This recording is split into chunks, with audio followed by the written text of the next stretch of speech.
내 집만 있으면 좀 해결이 될 줄 알았는데 나이가 한 살 한 살 더 먹을수록 불안해지는 거죠. 불안이 좀 더 이제 현실이 되니까.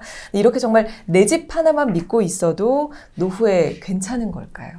뭐 물론 내 집이 또 어떤 내 집이냐에 따라 다르긴 하죠. 네. BTS가 최근에 뭐 매입했다고 하는 그런 내 집 하나 정도 갖고 있으면 저는 걱정은 안 걱정 하겠죠? 없을 것 같기는 합니다. 네. 근데 대부분은 그렇지 않잖아요. 네. 지방에 있는 분들도 대단히 많고 그렇죠.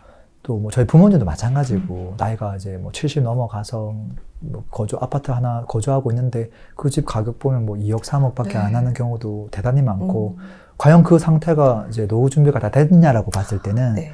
사실은 어렵죠.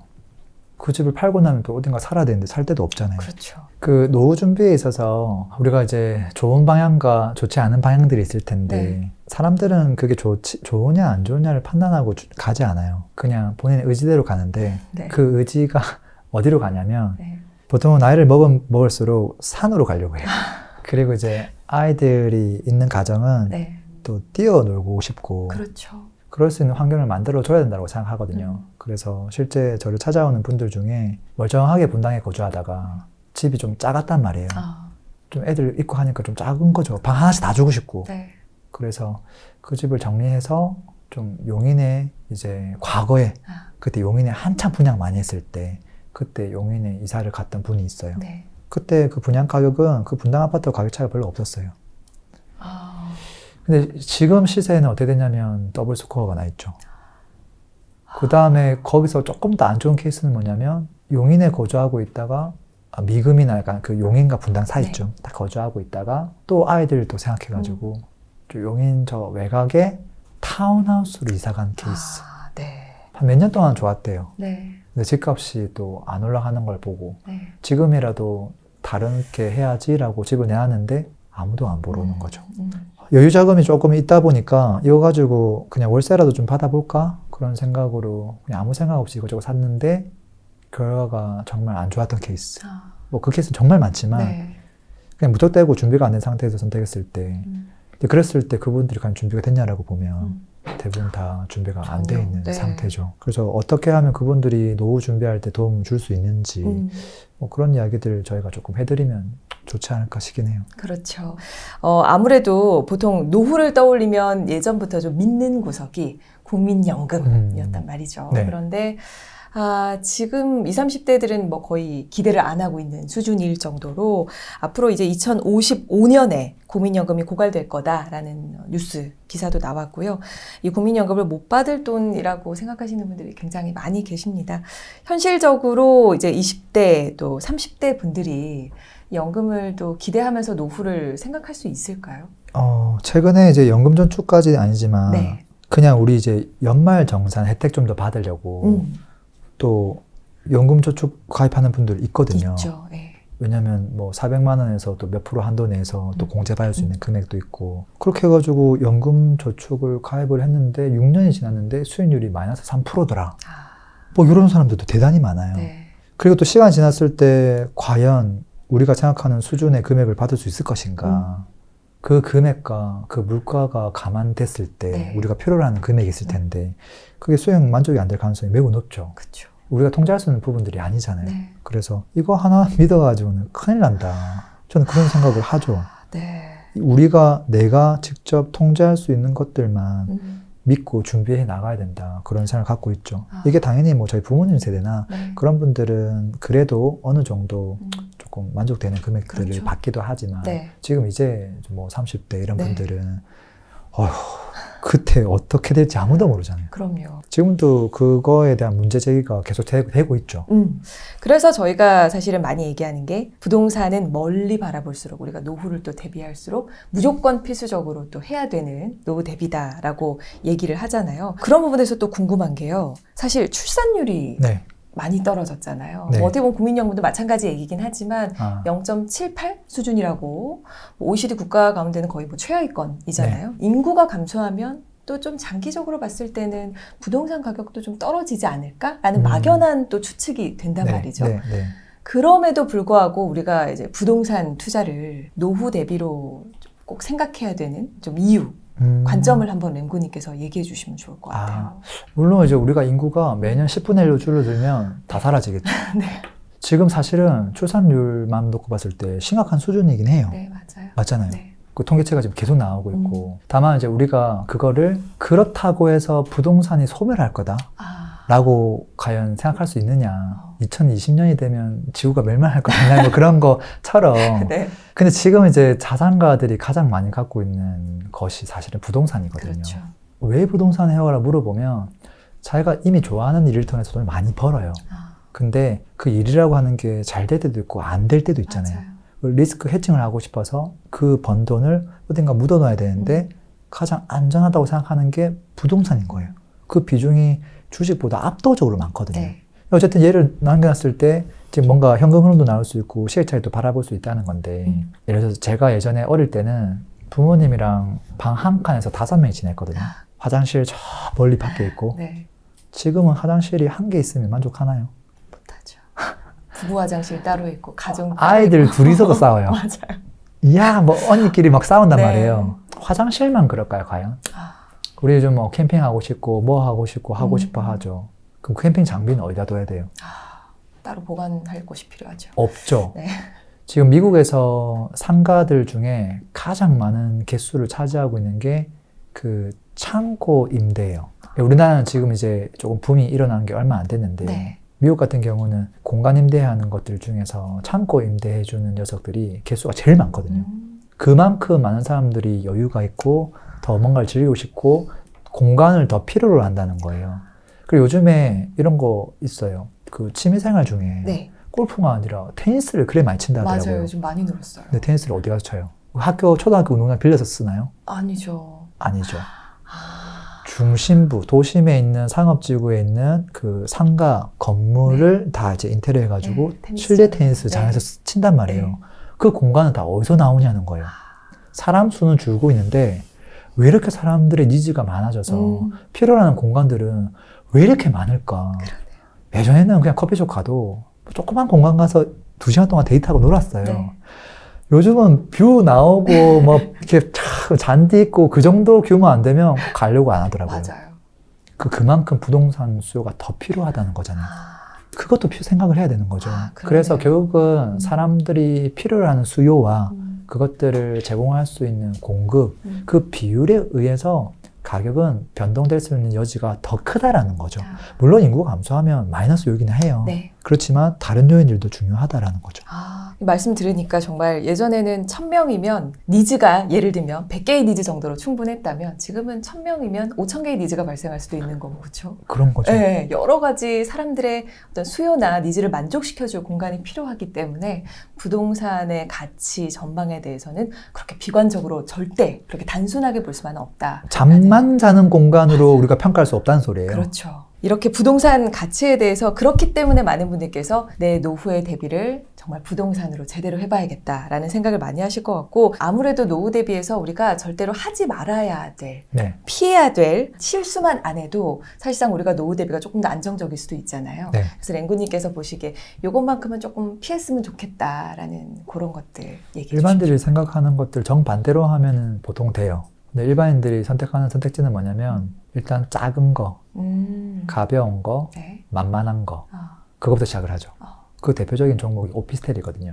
오피스텔까지는 뭐 선택할 수 있다고 봐지는데 여기서 문제가 뭐냐면 내가 진짜 여기 신도시 들어올 때 아파트 샀었으면 얼마나 좋았을까? 분양받았으면 얼마나 좋았을까? 그걸 내가 못했네? 그럼 거기에 또 삐까뻔쩍한 오피스텔이라도 사야 되겠다. 이렇게 접근을 하거든요. 그게 이제 어떤 결과를 내놓냐면 신도시는 필지가 남아있는 필지가 많고 주거 공간, 그러니까 그 인근에 거주하고 있는 아파트 세대수 대비 상가의 비율이 굉장히 높아요. 구도심은 그 반대가 많아요. 그렇죠. 너무 아파트는 많은데 네. 상권이 조금 작은 경우가 많아요. 되게 답답하거든요. 네. 신도시는 그 반대란 말이에요. 근데 신도시에 가서 오피스텔을 샀을 때 성공 확률이 대단히 낮죠. 특히 그 오피스텔을 분양받으면 거의 필패하죠. 왜? 최고가로 딱 적정해서 분양을 하니까. 네. 그래서 이런 부분들 좀 주의하는 게 필요하고요. 반대로 오피스텔로 성공을 하려면 2가지 원칙만 지키면 돼요. 어떤 원칙일까요? 이미 이곳은 더 이상 뭔가를 지을 수 없다. 대부분 구도심이에요. 만약에 뭐 분당에 지을 수 있는 오피 공간이 있을까요? 없겠죠. 네.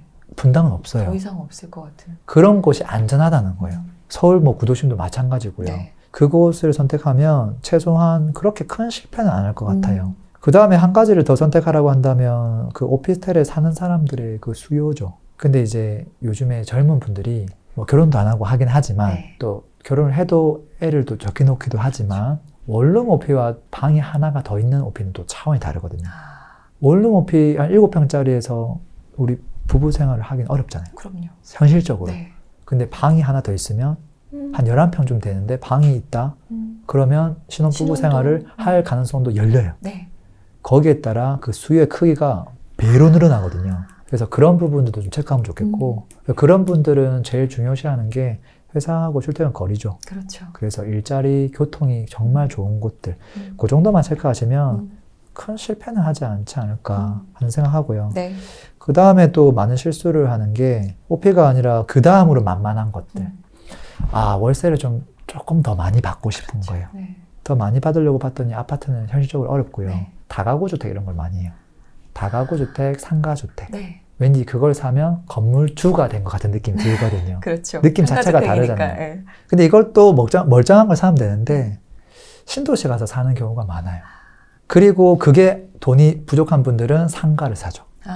상가는 이제 구분 상가들이 많으니까 대충 한 2억에서 4억대가 많거든요. 네. 그럼 충분히 대출을 일으키면 한 5천만 원 가지고도 할 수 있는 것들이 네. 많아요. 근데 거기서 많이 물리죠. 왜 물리냐면 그 상가를 쾌적한 곳에 가서 하려고 해요. 구도심에 허름한 거 이런 낡은 거 하려고 하는 게 아니라 네. 근데 그것들은 상가가 많이 분양되고 계속 지어지고 그리고 상가의 비율이 너무 많아요. 네. 거주자들보다. 그렇기 때문에 현재 세팅되는 금액 자체가 굉장히 높은 월세로 세팅되어 있는 경우가 많고 대부분 허수로 들어가 있는 경우가 많고 2년 지나고 나면 못 버티고 나가게 되고 그럼 훨씬 더 낮은 금액으로 월세를 맞춰야 되고 또는 공실이 길어질 가능성이 매우 높죠. 실제 제 아는 분들 중에서 병원을 하고 있는데 의사를 하고 있는데 병원장님인데 네. 그냥 인근에 뭐 세종시 상가가 멋져 보여서 샀다. 2년 동안 공실이다. 그 얘기를 계속 전해 듣거든요. 네. 근데 이 사람이 왜 그걸 샀을까라고 생각해 보면 세종시 듣자마자 와 됐다 끝났다. 그렇죠. 네. 내가 아파트는 없지만 네. 상가 월세 받고 있어 이 말 하면 얼마나 부러워할까 사람들이. 그 생각을 가지고 샀는데 세종시의 상가의 비율이 얼마나 많은지 몰라요. 이거는 네. 처음부터 딱 구조적으로 설계가 되어 있기 때문에 바꿀 수가 없어요. 그냥 처음부터 여기는 안 되는 거예요. 왜? 아파트 세대수는 뻔히 정해져 있고 그럼요. 상가가 들어올 자리도 정해져 있고 그 다 들어왔을 때 얼마나 많은 상가가 있을 건지가 눈에 보이기 때문에 답이 있지만 그거를 모르는 거죠. 그런 차이가 좀 있어요. 그런 찰나의 선택으로 인해서 좀 실수를 범하는 경우만 우리가 좀 피해가자라는 거예요. 지금 네. 얘기해 주신 네. 부분들을 여러분께서 참조해 주시면 좋을 것 같아요. 뭔가 결정을 하려고 하셨던 분이 계셨다면 잠깐만 램구님이 이런 실수는 하지 말라고 했는데 좀 참조해 주시면 좋을 것 같고요. 부동산으로 우리가 네. 노후 준비를 안전하게 잘 하기 위해서 이거 하나만큼은 잊지 말자. 어떤 기준이 있다면 어떤 게 있을까요? 노후 준비로서의 부동산 투자. 사실은 오피스텔이 아니라 뭐 빌라를 할 수도 있고 네. 예를 들어서 되게 많은 게 있지만 오피가 깔끔해요. 그 다음에 또 신도시에 있는 게 또 멋져 보여요. 보기가 좋죠. 네. 그 다음에 아까 세종시 상가는 또 뭐가 있어요? 이름만 들어도 지역적으로 괜찮아 보이고 다 뭔가 겉보기에 멋져 보이는 것들이에요. 상가주택도 도심에 있는 것들은 너무 비싸기 때문에 네. 외곽에서 깔끔한 거 신축을 사려고 하는 거거든요. 다 그냥 예뻐 보이는 거예요. 네. 그 반대 거를 선택하면 되거든요. 예뻐 보이지 않는 거. 음. 그렇지만 거기서 변화될 가능성이 없는 거. 예를 들어서 제가 최근에 저도 많이 본단 말이에요. 네. 쭉 봤을 때 수도권을 쭉 봤는데 뭐 상가 같은 것들 봤을 때 수익률이 입지 괜찮은 것들은 다 3% 선이더라고요. 조금 뭔가 좀 아쉽다는 네. 생각이 들긴 하죠. 좀 더 수익률 높이고 싶은데 어떻게 하면 될까 하고 약간 눈높이를 외곽으로 돌리면 이게 4, 5%까지 나오기도 해요. 대신에 그 친구들은 극명한 리스크를 많이 갖고 있죠.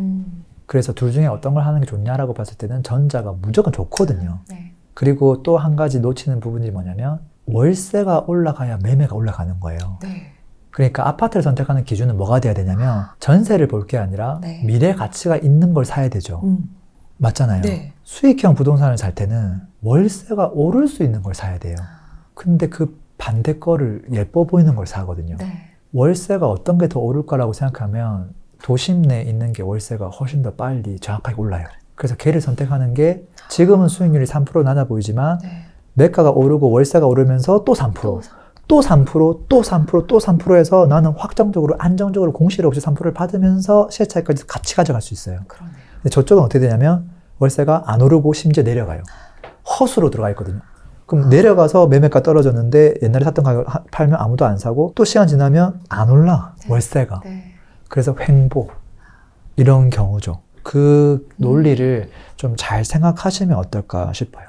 겉보기에 속으면 안 된다라는 거. 그 핵심은 네. 월세에 있다. 아, 월세에 있다. 네. 월세가 오를 수 있는 네. 네, 그 가능성. 네. 그것까지 사실 생각하고 투자를 해야 뭐 오피스텔이든 뭐 상가가 됐든 여러분께서 좀 더 안정적인 노후 대비가 될 수 있을 것 같습니다. 노후 준비할 때 아무래도 수익형 부동산, 월세 현금 흐름 아마 이걸 아마 우선적으로 고려하실 것 같아요. 네. 근데 이제 우리가 현실을 빼고 얘기할 수 없거든요. 그럼요. 그냥 뭐 이론적인 이야기만 할 수가 없잖아요. 네. 이미 내가 50대인데 노후 준비를 해야 되는데 5년 뒤에 뭐 정년 퇴임할 것 같은데 네. 월세를 좀 받아놔야 될 것 같은데 그 준비가 안 돼 있어. 그랬을 때 그분들이 가장 큰 문제가 뭐냐면 사실은 자산의 크기 자체가 적을 때 아, 그게 제일 큰 문제이긴 해요. 그럼요. 자산의 크기가 적으면 뭐 하려고 해도 할 수가 없거든요. 근데 그 부분은 사실은 50대가 아니라 뭐 30대, 40대 다 마찬가지예요.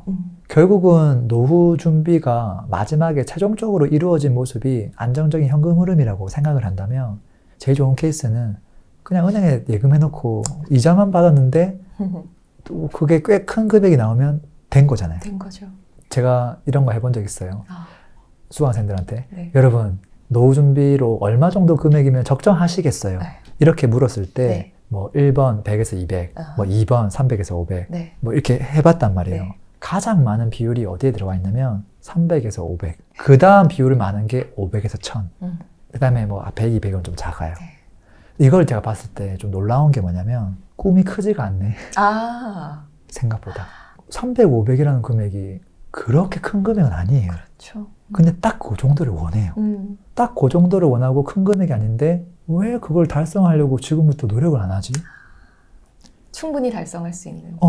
거의 제가 봤을 때는 화성까지 가는 정도의 목표예요. 네. 아, 그날이 왔으면 좋겠다라는 거지 그 목표를 굉장히 멀리 두더라고요. 아니, 만약 목표가 300, 500이면 그러면 좀 젊었을 때부터 시작해서 월세를 한 100만 원 먼저 세팅해놓고 그 다음에 또 100만 원, 100만 원 하면 구멍 100만 원 되는 거잖아요. 네. 근데 그거를 내가 돈을 많이 벌고 나면 그걸로 그때 한 번만에 딱 세팅해야지 이렇게 생각하는 분들이 많아요. 미리미리 사실은 수익형 부동산을 준비하는 게 좀 필요하긴 하거든요. 근데 그걸 너무 시혜차익형으로 이제 가려고 하는 분들이 많아서 그것들에 대해서는 포트폴리오 전략을 좀 다르게 가져가는 부분들이 저는 분명히 필요하다라고 생각을 하고요. 네. 근데 그렇지만 만약에 그 대상이 시드머니가 너무 적은 분들 있죠. 네. 저는 뭐 5천만 원밖에 없어요. 1억도 안 돼요. 네. 그분들한테 무작정 수익형 하세요라고 얘기할 수는 없어요. 그렇죠. 그분들은 당연히 초반에 시드머니를 조금은 공격적으로 불려나가는 것도 필요하긴 해요. 네. 근데 이제 문제는 뭐냐면 제가 되게 많은 사람들 만나는데 그걸 잘 불려가지고 2억, 3억, 5억, 10억까지 맞는 사람들이 정말 많아요. 특히 한 번에 호황장만 만나도 그런 네. 분들이 정말 많이 생기거든요.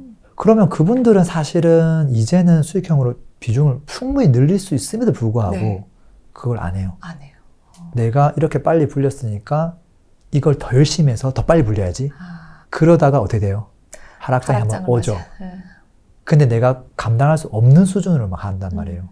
근데 그분들이 사실은 그때 수익형으로 이걸 전환했으면 저는 훨씬 더 그분들이 생각하는 노후 준비가 탄탄하게 빨리 될 거라고 보거든요. 네. 지금 나이가 많고 적고 여부를 떠나서 가지고 있는 자금 자체가 너무 적다면 네. 그렇다면 이거는 자산을 빨리 키우는 것들에 대한 공부와 준비, 실행이 필요하다. 필요하죠. 근데 이게 웬만큼 쌓였다. 네. 그러면 철저하게 눈높이를 낮추고 수익형을 가는 건 필요하다. 요 전략만 잘 갖고 실행을 옮기시면 네. 되게 현실적으로 될 것 같아요. 수익형 부동산 같은 경우도 너무 눈높이를 높게 잡고 들어가려고 하니까 네. 결국은 또 이 타이밍을 놓치게 되는 경우가 발생하는 거죠. 그래서 내가 어느 정도의 시드머니를 모았을 때 수익형 부동산을 한번 차근차근 시작해보는 거 대신에 좀 미래 가치를 보면서 그런 조언을 해주셨습니다. 지금 4050 세대분들은요. 네. 내가 지금부터 노후 준비를 하는 게 조금 늦지 않았나 라는 생각들도 하시거든요. 네. 늦은 노후 준비를 걱정하시는 분들께 또 랭구님께서 또 조언 한번 해주시면 좋을 것 같아요. 4050이라서 노후 준비가 늦은 것 같다. 네. 사실은 지금이 한창이잖아요. 그렇죠. 100세 시대가 이제 맞아요. 왔다고 했을 때 네. 준비할 수 있는 시간은 진짜 충분한 것 같고요. 이분들이 장점이 뭐냐면 그동안 알뜰하게 살아왔을 거예요. 그래서 아마 자기도 모르게 이렇게 통장에 돈이 좀 있는 분들이 있어요. 생각보다. 물론 그렇지 않은 분들도 있긴 한데 제가 주변에 봤을 때 다 그래도 알뜰살뜰하게 네. 정말 다 좀 모아두긴 했더라고요. 그게 장점이긴 한데 단점은 뭐냐면 돈은 있는데 네. 그걸 활용할 줄을 몰라요. 젊을 때는 돈이 없는데 어떻게 하면 내가 이걸 잘 활용할 수 있을까를 공부를 치열하게 열심히 해요. 30대 초반 분들이 특히나 요즘에도 재테크 공부 정말 많이 하거든요. 자기 갖고 있는 돈 대비 너무 열심히 해요. 근데 내가 답답할 때도 있어요. 돈은 5천만 원밖에 없는데 뭐 네. 전국을 휘젓고 있는 거예요. 도대체 뭘 살려고 저럴까. 네. 근데 반대로 이제 40, 50대 분들은 돈은 있는데 또 너무 안 해요. 네. 뭔가를. 너무 안 하고 그냥 덜컥 살려고 해요. 네. 그래서 그게 좀 위험하긴 하거든요. 그래서 그 중간 정도가 제일 좋긴 하겠죠. 일단 늦었다는 건 말도 안 되고요. 네. 지금부터 준비를 해 나가는 건 무조건 필요하고요. 그 준비에 있어서 핵심 1번은 뭐냐면 그 젊은 친구들이 하는 거예요. 내가 스스로 나의 자금을 지킬 수 있고 그리고 앞으로 미래에 탄탄하게 공실 없이 그래도 하락하는 게 아니라 그럼요. 조금 더 장기적으로 봤을 때 상승할 수 있는 그 안목, 눈을 길러 나가는 그 준비가 필요하거든요. 네. 그 준비를 저는 40, 50대부터 준비를 해 나간다면 그게 아무리 길어봤자 3년, 5년 정도 되면 충분한 네. 기간 아닌가. 그리고 한 번만 제대로 세팅해 두면 충분하지 않을까. 사실은 한 번의 세팅이 대단히 중요해요. 네. 왜? 내가 종잣돈이 5억이 있다고 가정했을 때 이걸 한번 세팅하고 나면 또 다른 걸 세팅하고 싶을 때 또 5억을 모아야 되는데 네. 그러려면 시간 엄청 많이 걸리잖아요. 그래서 사실은 모으는 것보다 한 번의 세팅이 너무나 중요하죠. 저도 이제 수익형 부동산 너무나 좋아라 하고 공부를 많이 하고 있는데 돈이 생각보다 많아야지만 선택할 수 있는 건 아니더라고요. 생각보다. 네. 저도 뭐 조그만 거부터 뭐 큰 것까지 조금 이렇게 많이 다양하게 하고 있기는 하지만 처음에 시작했을 때는 저는 정말 작게 시작했거든요. 겁이 많은 사람들은 네. 그냥 소형 아파트 할 수도 있어요. 예를 들어서 대출 조금 일으켜서 할 수도 있고요. 네. 심지어 대출 안 받고 해도 돼요. 그렇죠. 수익률이 뭐 2%면 어때요? 공실 없이 안정적으로 나온다고 하면 또 아파트는 또 시세차익 날 확률도 높기 때문에 그렇죠. 그것도 저는 괜찮은 선택이에요. 근데 많은 분들이 안정성을 제외하고 수익률 5%만 찾거든요. 이러니까 어렵고 이상한 길로 가는 거예요. 이것도 선택지 중에 하나가 돼야 된다라는 이야기를 하고 싶고요. 네. 40, 50대 분들 충분히 선택할 수 있거든요. 그 다음에 상가를 선택할 때 제가 최근에 물건을 봤단 말이에요. 광역시에서 최상급입지예요. 네. 주변에 1만 세대가 아파트가 빼곡하게 감싸고 있는데 거기 상가동이 2개밖에 없더라고요. 제가 깜짝 놀랐어요. 너무 좋은 입지. 그 2개 동에는 뭐가 들어가 있을까요? 100% 병원, 학원. 아니 상가동이 그 2개밖에 없는데 거기 안 들어가면 어디 들어가 있어요? 그러네요. 다른 업종은 치고 들어올 수가 없어요. 네. 이미 다 입주가 돼 있고 임차가 완료돼 있고 인테리어까지 싹 해가지고 학원 원장님이 이거 지금 운영 잘하고 있는데 이게 수익률이 5%로 딱 나와 있더라고요. 네. 사기만 하면 되더라고요. 네. 아, 이런 친구들은 사도 괜찮겠다. 엄한데 이렇게 신도시의 외곽 걸 볼 이유가 전혀 없다. 근데 이제 우리가 서울 거만 보면 금액대가 부담스럽단 말이에요. 그렇기 때문에 자꾸 경기도 외곽 가는데 지역을 넓히면 지역에도 괜찮은 좋은 입지에도 모든 요소가 만족되는 것들이 있다라는 네. 거. 그것도 조금 체크하시면 좋을 것 같고요. 네. 전혀 늦지 않은, 전혀 늦은 수준이 아니라 지금부터 충분히 본인 시야를 넓혀서 투자를 해보시는 걸 권해드립니다. 요즘 어려운 시기이긴 한데요. 부동산 관련해서 와 진짜 엄청나게 많은 질문을 해주셔가지고 너무 어려웠었고요. 저도 머리가 나쁜 사람 중에 한 명인데 어떻게 얘기해야 될까. 나도 내 앞가림을 잘 못하는데 그런 부담감이 사실 조금 있긴 있었고요. 그럼에도 불구하고 혹시라도 또 저도 이제 이런 거에 대해서 다른 분들보다는 고민을 많이 했으니까 그 고민들의 내용이 뭐 정답은 아닐지라도 아 이렇게 생각해 볼 수도 있겠구나. 또 그런 시간이 됐으면 또 좋을 것 같습니다. 네, 감사합니다. 오늘 램군님 덕분에 저도 여러 가지 생각들을 해볼 수 있었고 앞으로도 노후 대비에 대해서도 생각해 볼 수 있는 시간이었습니다. 월급쟁이 부자들은 다음에도 더 즐겁고 알찬 이야기로 돌아오겠습니다. 오늘 귀한 시간 함께해 주셔서 감사합니다. 안녕히 계세요.